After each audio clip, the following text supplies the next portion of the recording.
Psalms 139 verse 14 to 18 says, I will praise you, Lord, for I am fearfully and wonderfully made. Marvelous are your works, and that my soul knows very well. My frame was not hidden from you when I was made in secret and skillfully woven in the lowest parts of the earth. Your eyes saw my substance being yet unformed, and in your book they all were written. The days fashioned for me, when as yet there was none of them. How precious also are your thoughts to me, O God. How great is the sum of them. If I should count them, they would be more in number than the sand. When I awake, I am still with you. What an amazing passage. And we're busy speaking on the topic of being a prophetic people in 2022. And that means that the Lord is my shepherd, Psalms 23. And when my worship becomes empty of following this shepherd, it is no longer worship. When my prayer life becomes empty of following the shepherd, it is no longer prayer. God didn't call us to do prayer, to do worship. He called us to be followers of Him. And as we follow Him, we become worshipers. We become people of prayer. And so what is prayer in a nutshell? Prayer is the way that I relate to God. I relate to Him through prayer. And what have you received and what have you become? That is the question. And when we look at worship, worship means worthship. And so worthship means to honor, to place high value on, and to bow down, to throw kisses, to acknowledge in all things, to perpetually be grateful, to prostrate, to mingle and to surrender, to ascribe and credit all things to. See, praise is what we do. It is in what we do, it is in my praise that God manifests Himself. God used praise, what I do, to manifest Himself and make His power known. But worship is what God receives from me. It is the sacrifice, the lifestyle, the sacrificial lifestyle that I live that becomes worship to Him, because it speaks of His worship over my life. His opinion of me is more important than the opinion of man or anything else. It's about a relationship with the shepherd. It's about dialogue, not just from my side towards God, giving Him my wish list. No, it is a dialogue where I commune with God, where I communicate with Him, where I adore Him. And how do I do that? I use words. I use His word to speak back to Him. And so I adore Him because even His words is more important to me than my own. And so praise is the instrument that God uses to make His power known. And praise is something that I do. Worship is what God receives, and worship means worthship. It is something that has worth to me. And prayer, once again, is the way that I relate to God. And all of these things is what I become as I follow Him. It's not something I do. It's not something I practice. It is something I become as I follow Him. I become a worshiper.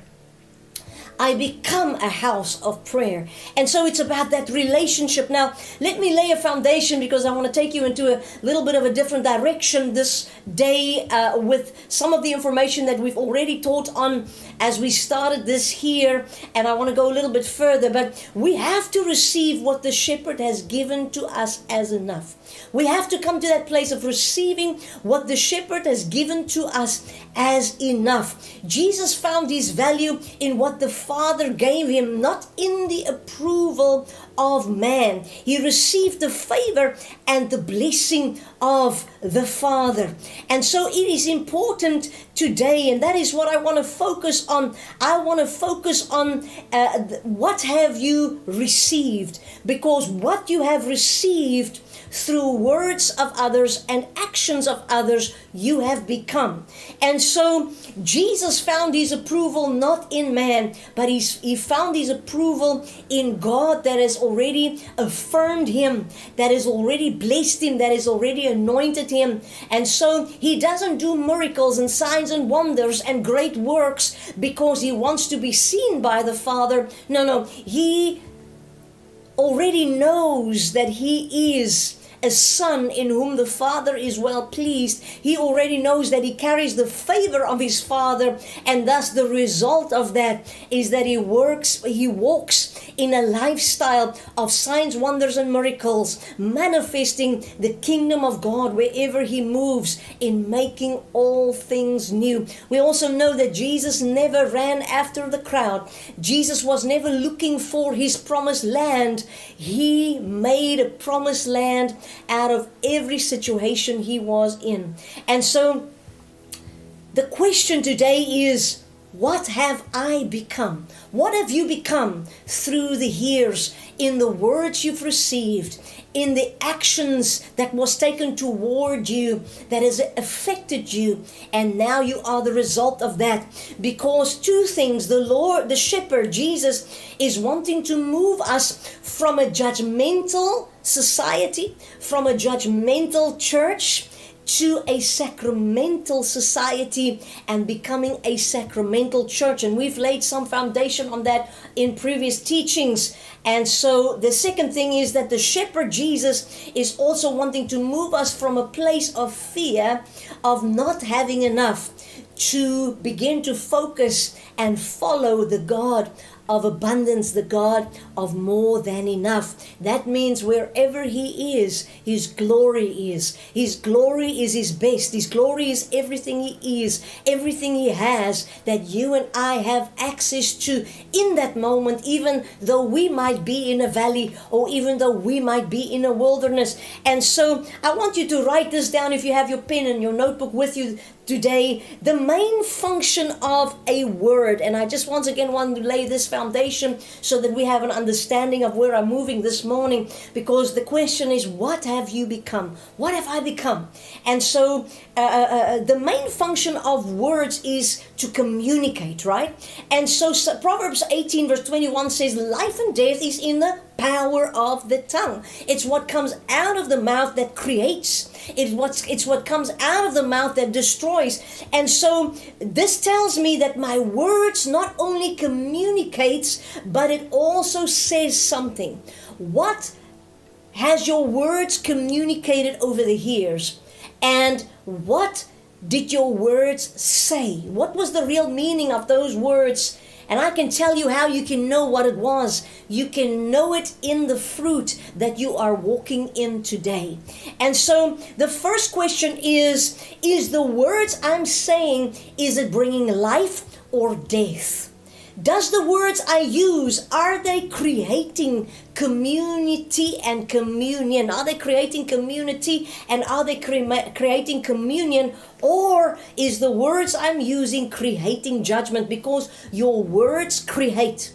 You can write that down. Your words create. So communion, I either create communion or I create judgment. Communion means it's a place, a safe place where I can share and exchange intimate thoughts and feelings on a mental and spiritual level with others without receiving judgment, where I can just say it as it is. That is communion. Does my words create an atmosphere and an environment of communion, or does my words create judgment? Judgment meaning having or displaying an overly critical point of view. Some people are just critical. From the moment they walk in to the moment they leave your presence, they are just critical. That's a judgmental spirit.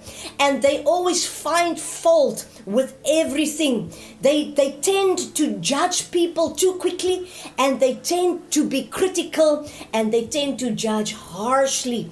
And so I believe that the shepherd is wanting to shift. And I'm declaring it this morning over our lives as the church and over your life as a viewer this morning, that God will bring a shift about within our lives, and that He will shift us to a place of communion and community, and thus moving from that place of judgment to living a life that is sacramental. Sacramental means I am practically involved. I am practically participating with heaven in its assignment to make all things new. How? Through my words and through my actions. Come on, write this down. What we receive is what we will become. What you have received is what you will become. What you are today is a result of the words and the actions that you have received throughout the years. If you have received judgment, you will be judgmental. If you have received rejection, you will give rejection. If you have been scrutinized through criticism and through the slandering words of people, and you have received it, guess what? That is what you will become. That is the result of where you will be today. If we receive abuse, we will become abusers.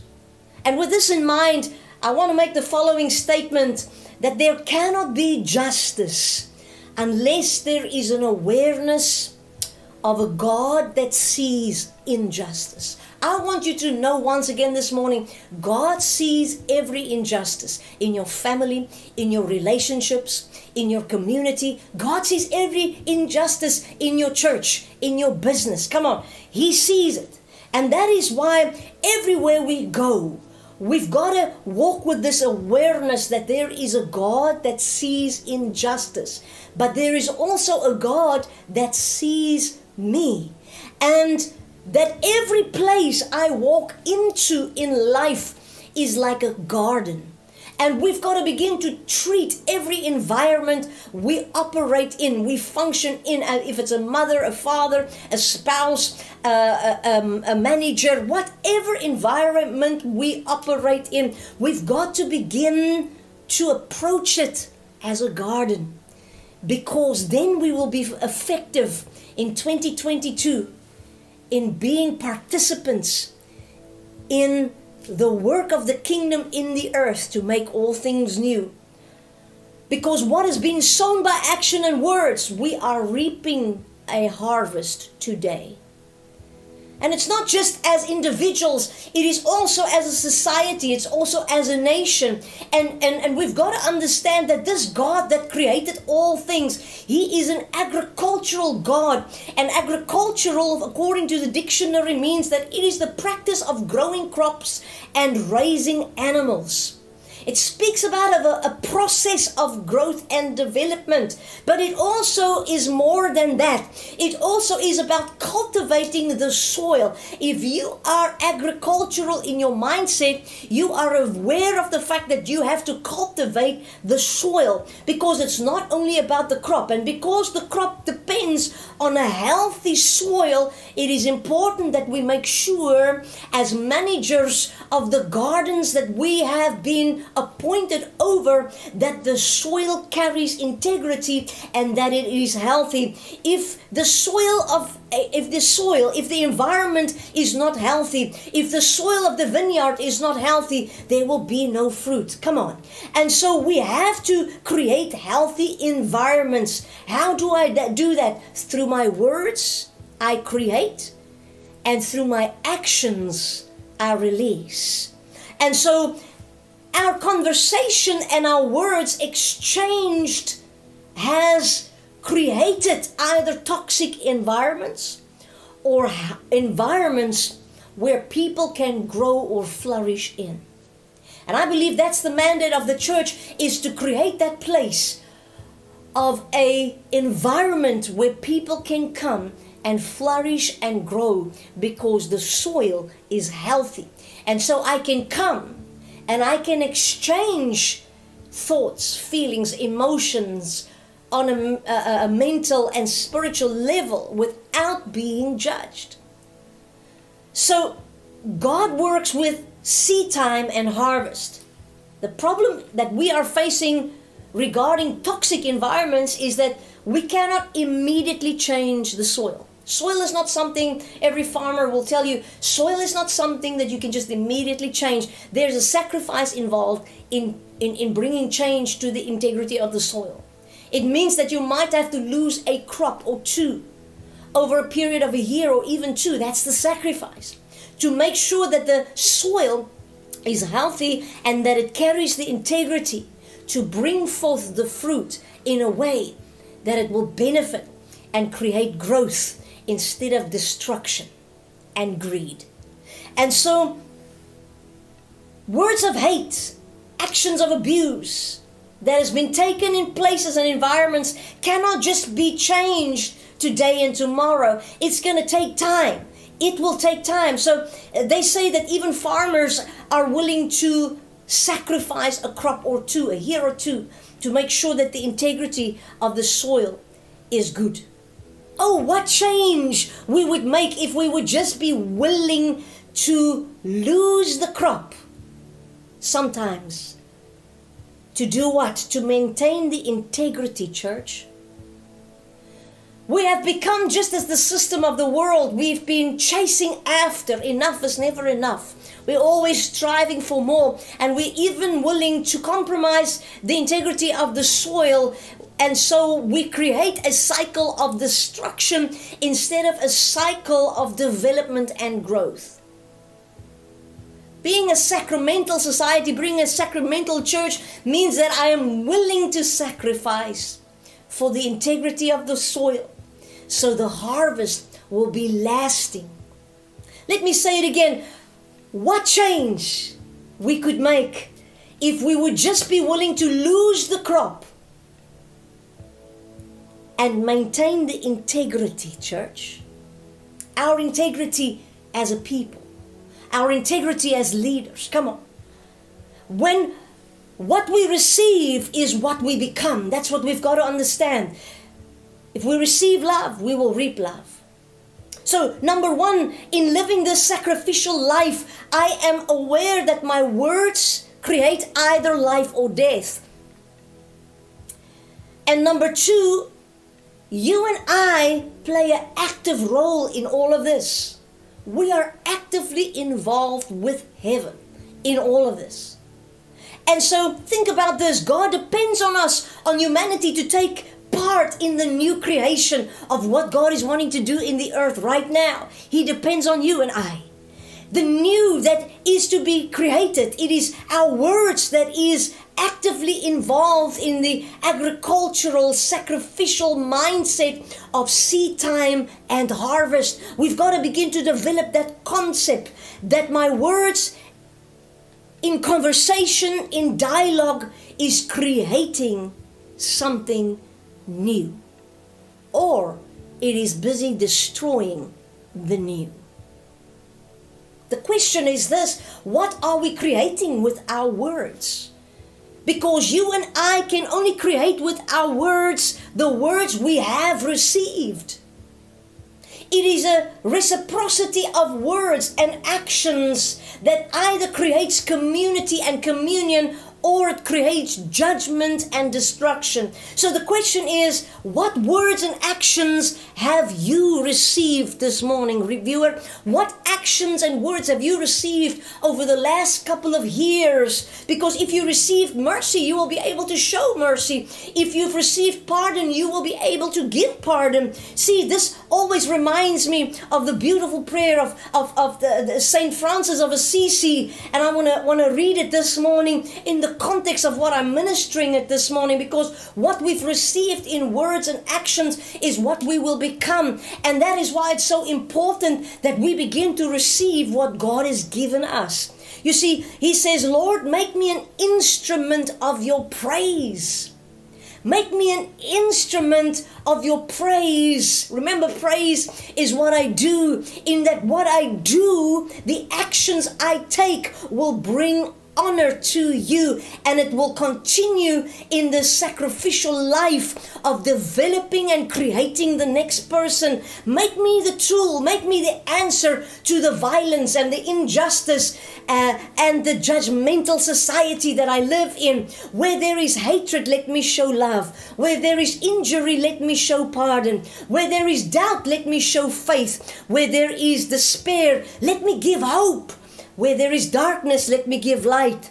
Where there is sadness, let me give joy. What is he saying? He's saying, where hatred, injury, and doubt was created by words and actions of death, where despair and darkness and sadness was created by words and actions of death, let me begin to create words and actions of what? Of light and of joy, because my life is sacrificial. I know that I'm actively involved, and I realize that I am actively involved in the creation of another person, of you and you and you. Oh, divine Master.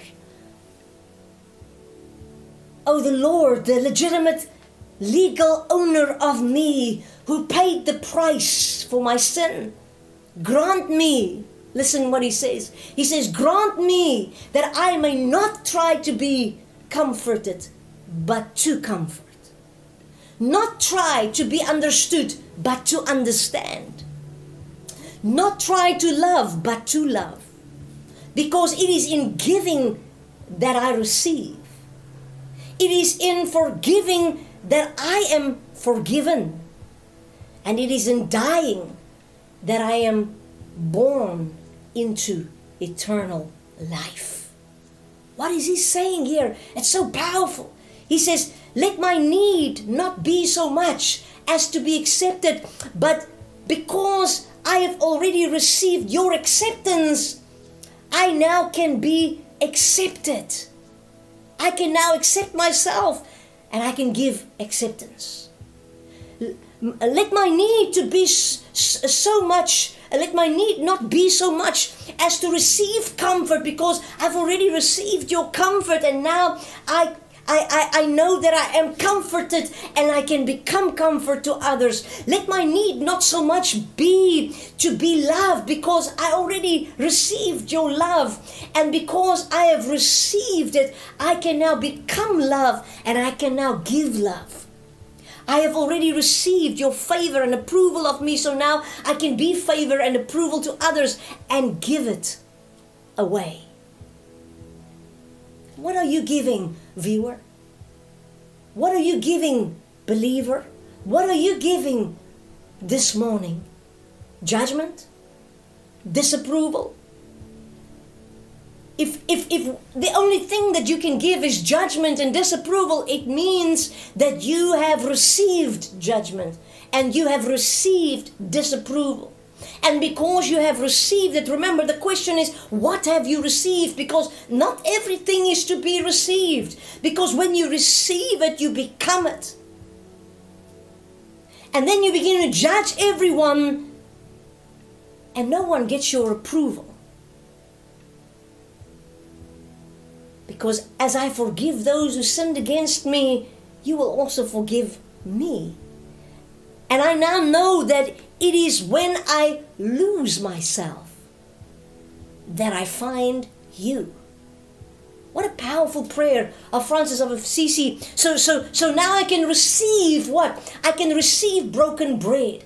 I can receive poured out wine. And now I can become broken bread, and I can become poured out wine to a world that has need of it. You and I have to play an active role in the new creation, but it's a sacramental thing. A sacrament is when I publicly declare to participate in the ongoing creation of another. It is when we as the church publicly declare we are participants in the ongoing creation of each other. I'm responsible for your growth, and that is why what I say is so important. What I say over your family, what I say over the community, what I say through my words, and what I do through my actions is what I hear my Father say and what I see my Father do. That's what it means to be a sacrificial community, sacramental community, becoming that, a sacramental church. Not doing it the way the community does it or doing it the way the society does it, but doing the way the Father has showed me. Doing it the way the shepherd has showed me. See, the breaking of creation only happens when I say or do something. I break creation or I create creation with what I say and what I do. My words, the conversation I have, the songs I sing affects the creation of the things around me. I am an active participant with God in the earth, working and laboring with Him in the kingdom. The breaking of creation only happens when I say something that my Father did not say. The breaking of creation only happens when I do something that I did not see my Father do. And so we are not the creators of everything. No. God is the creator of everything. But we have broken some stuff in creation. We have put to death some stuff with our words. And the Father wants to resurrect what has been broken. He wants to restore it and make it whole today. There is a lot of things we have put to death with our words. What we have become is what we have received. You've received something somewhere along the line that has caused you to have an action towards life, community, and people that does not reflect the Father.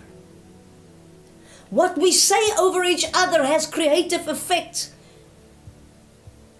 But if we live with an agricultural mindset, and the awareness that our words become seed, we will realize that every place I walk into is a garden, and I've got to treat it like that. I've got to treat the people as a garden. And I have creative power to create creation or break creation through my words and my action in that garden. My words and my action in the garden that I am is very important. And your garden is the place that you work. It's your family. It's your relationships. Your actions, your words in those places are very important because they either create with heaven the purposes and the plans of God, or they destroy creation. I'm sowing seed through my words, and you are receiving the words I speak as seed this morning. Right now, in this moment, you are sitting in the life your words and your actions has created for you. Write this down. You are sitting in a harvest of years of words spoken, actions taken, and received. You are sitting in the harvest of three things: your words that you've spoken, your actions that you've taken, and what you have received. The greatest shepherd of all, Jesus, is asking us to follow Him, and He's moving us away from a judgmental society and being a judgmental church to a place where we will participate in the ongoing creation of one another, creating environments where people can come and exchange thoughts, words, in a safe place where there's no judgment. Come on. And where God can come and be the shepherd and we follow Him. The church is supposed to be a place of hope, not a place of judgment. And so we have to shift into that place because we have brought the same judgment of the world into the church. And the only way we're going to break it is that we have to figure out a way that we will be able to properly receive and distribute the giftings God has given us in the church and in community. We need wisdom and we need discernment as to how we will distribute those giftings. You have a gift that was given by God, but this is a garden. This is a garden, and we cannot just want the fruit of this garden. We also have to work on the integrity of this garden. I have to work on my own integrity. I have to speak integrity into your life. Oh, there will be no crop. Yes, I know there will be no crop. But can we just let the crop and the production and the chase after more and more and achievement and lust, can we just put that aside because our desire for success is stronger than our desire for integrity? The church is to be an alternative society from the world system. The world system is mostly based on judgment and harsh criticism. We've got to become courageous in doing what? In destroying judgment in our own lives and in the environments that we are in. Because judgment is not discernment. Judgment is not discernment. Discernment will always foster community and communion. Discernment will always foster relationships. It will not break relationships. It will not criticize relationships. It will not divide. That's judgment. Discernment will foster. What does foster mean? Foster means that I am encouraging the development of something or someone else. I am encouraging it. And fostering is not judgmental. A lot of what we call discernment is really judgmental. And we've got to shift that mindset. That is why we need kingdom worship. And it brings me to the next part. We need the kingdom worship as a prophetic people, because kingdom worship is the only thing that will transform us. To be transformed from this place of judgment to becoming a sacramental people, we need worship. We need to understand the power of worship. To be able to shift from the place where enough is not enough to the God of abundance and the God of more than enough. It is only worship that can truly transform us. And so kingdom worship has everything to do with, you can write this down, following the shepherd, following Jesus, following the shepherd. When my worship is filled with adoration, and that's what I want to challenge you on this morning. And I want to focus in on the transformation part, because the transformation from judgment to sacramental is only possible through my worship being saturated with adoration. You can write that down. And adoration means to love, to care, to show affection. My worship has to be filled with that love. My worship has to be filled with showing affection, showing care. And so it is a beauty of seeing, it is the beauty, adoration is the beauty of seeing God in everything and everyone. You can only see God in everyone. You can only cultivate an environment that will begin to develop and uplift. You can only cultivate an environment where people can exchange thoughts and feelings on a mental and spiritual level without judgment, when you understand that your worship needs to be filled with adoration. Adoration is about finding God in everything we see. Can you find God in your brother? Can you find God in your neighbor? Come on, the worship of Jesus is different. Let me explain that. God designed everything He designed not for human approval. He designed it for human discovery. The journey of transformation is a journey of discovery. To transform yourself from a place of judgmentalism and criticism to a place of fostering and nurturing development. Come on, in an environment where people are accepted because the Father has already accepted them. We need to understand that it is only worship that can bring that transformation. And that worship is that journey of discovery. Write down that word this morning, discovery, because discovery is important in transformation. Unless there is discovery, there is no transformation. I can give you all the knowledge that you need. It's still not going to transform you. It will just remain knowledge. I can tell you, don't climb into that tree. You're going to fall and break your leg. Unless you sometimes climb into that wall or that tree, unless I sometimes allow you to take the journey and not control you, and allow you to actually make the mistake of falling out of the tree and breaking your leg, so that you can do what? You can experience it. It's a journey of discovery, so that you can discover the tree is going to hurt you, and that you can discover the pain and the discomfort of a broken leg sometimes. Sometimes these things happen because you've got to understand the journey of following the shepherd is a journey of discovery, and it's all about worship. It's adoring him. It is seeing him in everything and everyone. And so God designed for human discovery, not for human approval. So when our worship is filled with adoration, the adoration of God, loving him, caring about him, making his approval of me more important than the approval of man, we see God in everything, because my worship is filled and activated with what? Adoration. Adoration is the key.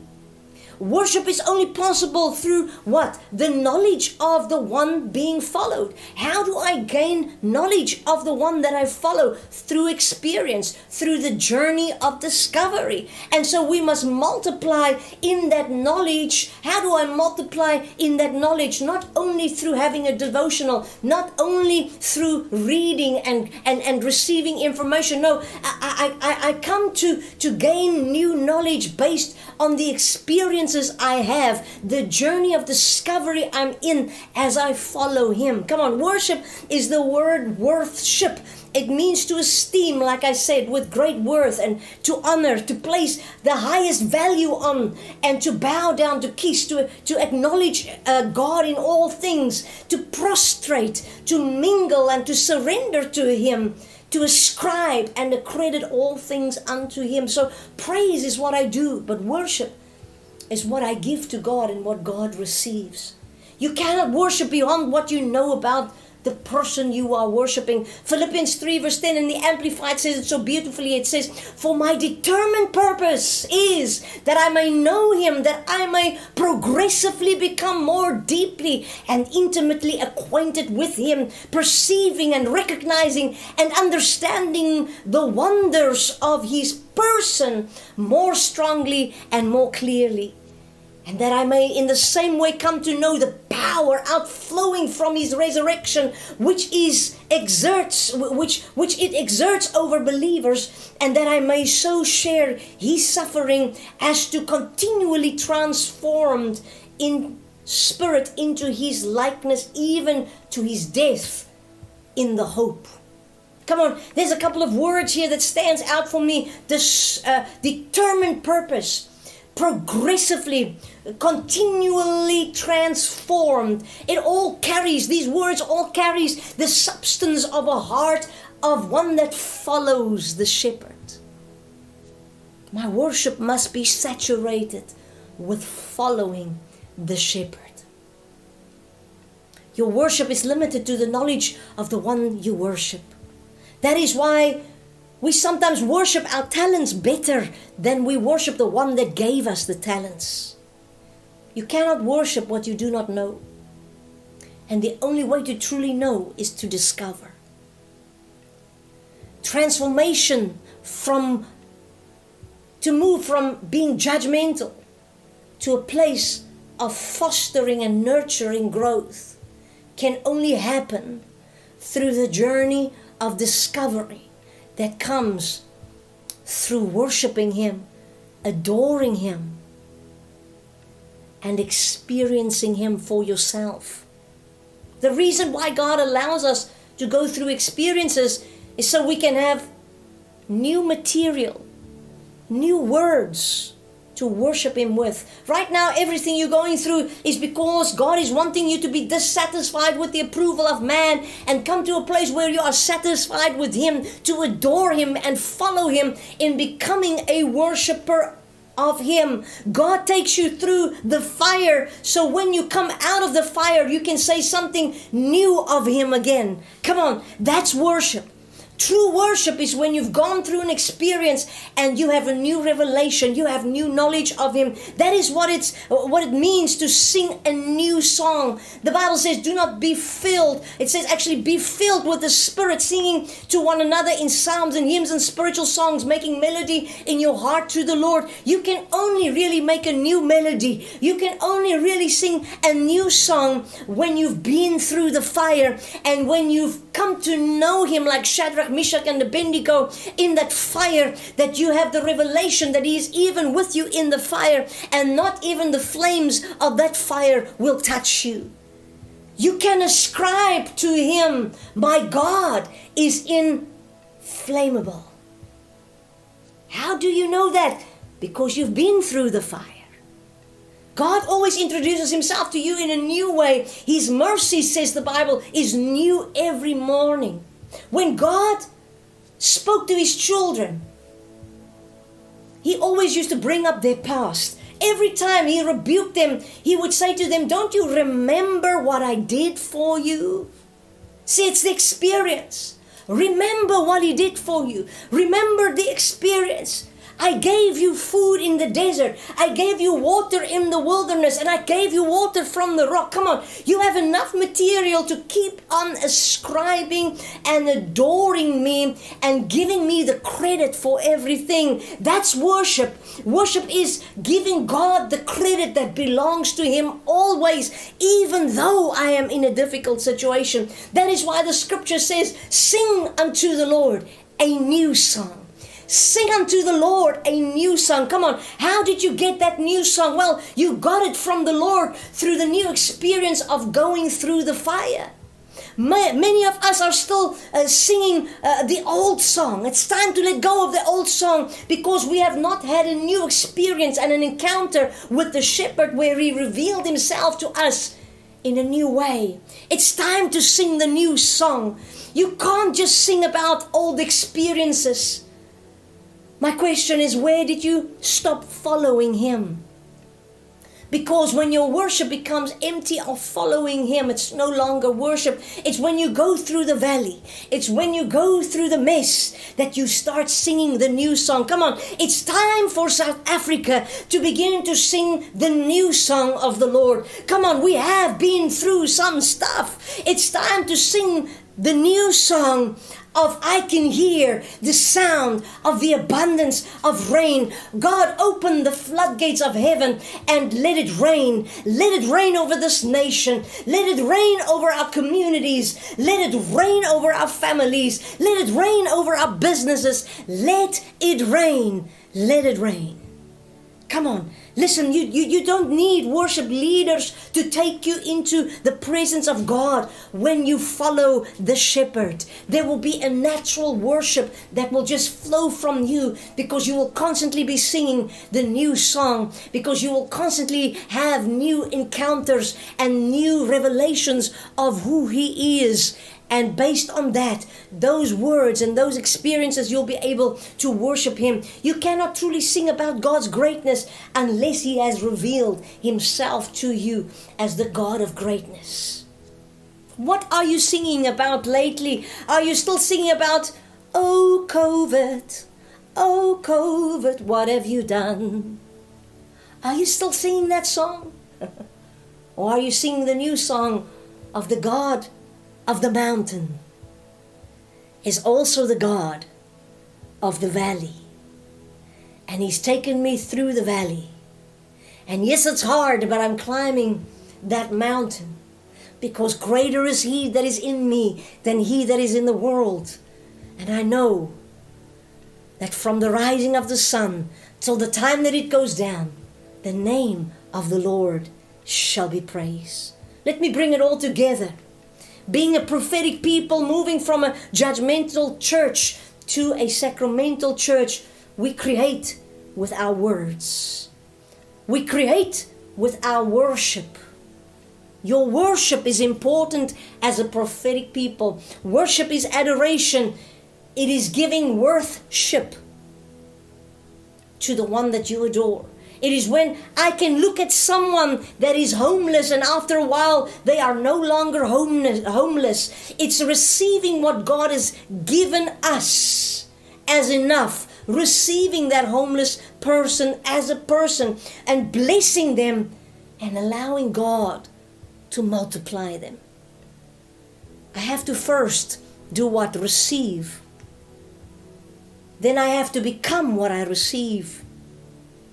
And then I've got to go into the world and become the answer to people who don't even know that that's what they are crying out for. That's my question to you this morning. What have you become through the words spoken to you and the actions taken towards you? Has the abused become the abusers? There needs to be a shift. That shift is only possible when you begin to journey with the shepherd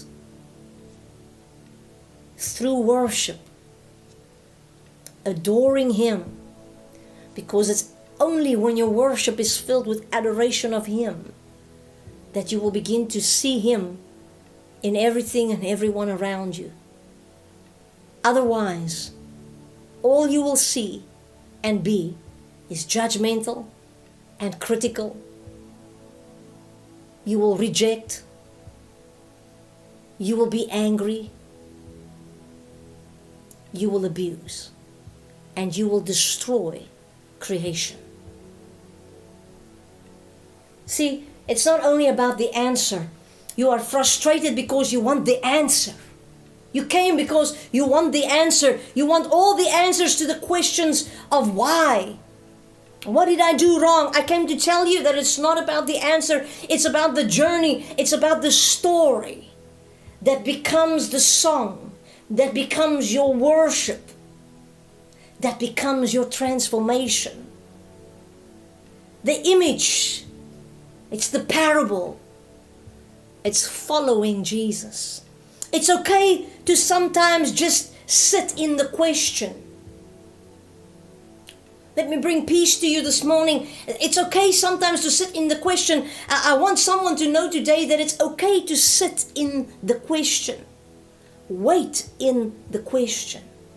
There is something about having the courage to wait in the question. To have the patience to sit in the dark place until I can say, Jesus is the answer. What you received is on you. I want you to write this down this morning. What you've received is on you. And what is on you, you will give. What is on you this morning? What have you received? I'm here to tell someone you are fearfully and wonderfully made. So when I look at you, I can't help to be overwhelmed and to be in awe of how God created you. Because my worship is filled with adoration. And so it has the beauty for me to see God in you despite of what is happening around you. Come on. It's about saying in that place of worship, in relationship with each other, I see God in you. You are fearfully and wonderfully made.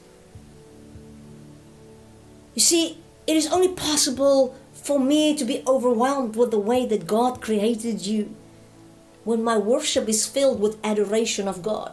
Because out of that comes the beauty of me seeing God in you and in everything around you. And it's about staying in that place of worship, in relationship with God and with each other, knowing that we are participants in creating the new creation. What have you received? Once again, I'm asking that question because if you receive judgment, you will only be able to see others through a critical eye. You are fearfully and wonderfully made. Oh, that you will receive that today. May my words foster community and communion in your life. May you receive the acceptance of the Father that you are enough. That you are fearfully and wonderfully made. I can see that in you because the shepherd has seen that in me, and I have received that as my truth. And because of that, I can now see that you are also fearfully and wonderfully made, and I can begin to speak it to you so you can begin to do fearfully and wonderfully made. You can begin to live that life from a place of being secure and planted because you've received it this day. You can now also see it in others, and your life and your words can also become seeds that will begin to create the new creation. It's not just about singing songs of worship. No. It's about doing them. It's about telling the story that takes me on the journey of discovery. You have a story to tell. That's your new song. That's your worship and your adoration towards God. Come on, because I'm not afraid of telling you about the journey. I'm not afraid of telling you the whole story and its meaning to me. I want to end off this morning by saying you are fearfully and wonderfully made. What have you received and what have you become because of what you've received? Listen, Jesus is present in this place, in this moment right now, in us. Jesus is present in areas of your life that you are not even present to yourself. Someone once said the following: sometimes the thing we are the most embarrassed about might just be the thing that Jesus is present in your life right now. We are shaped and formed by the hand of God. We are held. We've been held long before we can hold. We are loved before, long before. We were loved long before we even knew how to love. We were found by God long before we could ever find God.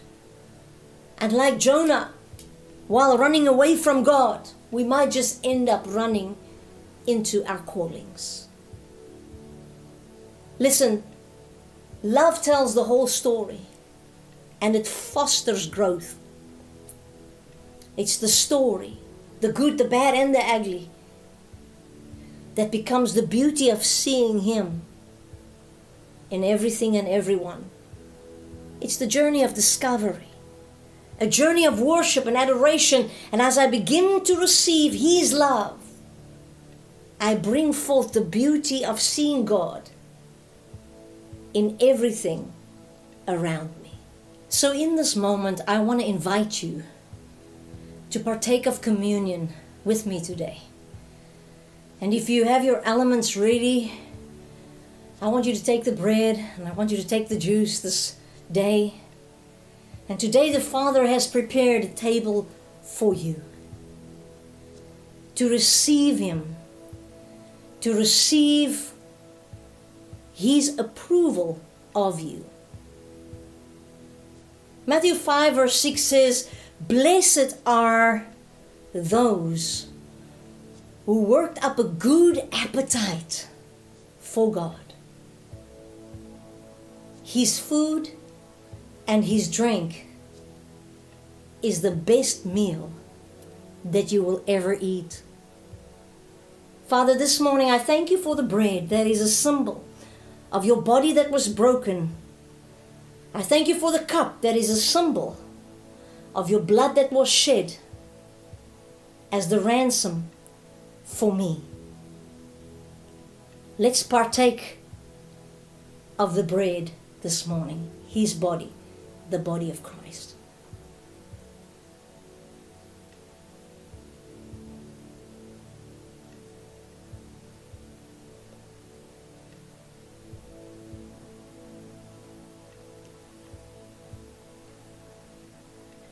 And let's partake of the cup.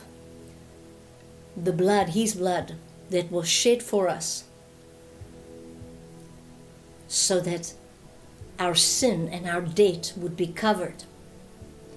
And so that we can receive also new life. Where you need healing, that healing will manifest. Where you need breakthrough and provision, that God will come through for you, for the power and the life is in the blood.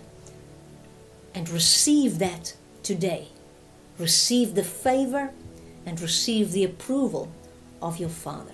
Let's partake in the cup as we thank Him.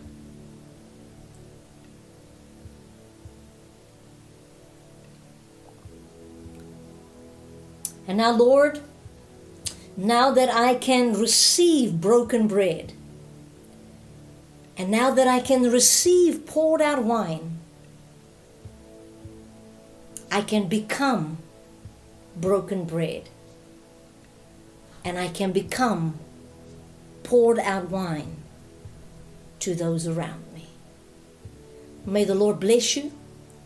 May the Lord keep you. May his face shine upon you.